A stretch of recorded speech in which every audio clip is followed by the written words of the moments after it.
என் குலதெய்வம் அருள்மிகு உலக மாதா ஸ்ரீ அங்காள ஈஸ்வரி அம்மனை வணங்கி, என்னை பெற்ற தாய் தந்தையை வணங்கி,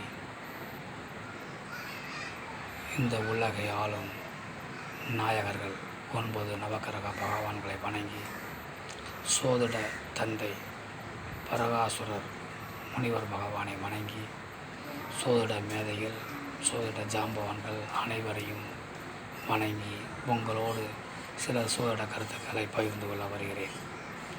தாம்பூல பிரசன்னம் என்று சொல்லக்கூடிய அந்த வெற்றலை பிரசன்னத்தில்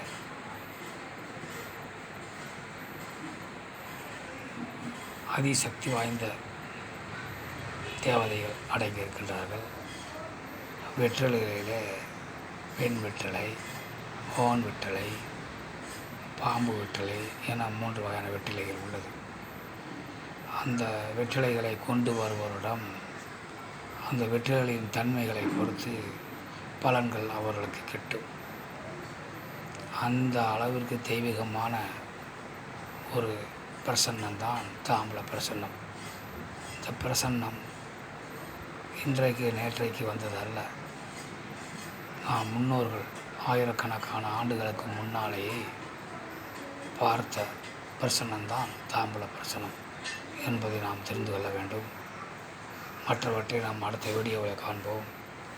இதுவரையிலே உங்களோடு இந்த கருத்துக்களை பகிர்ந்தமைக்கு மகிழ்ச்சி அடைகிறேன். நன்றி, வணக்கம்.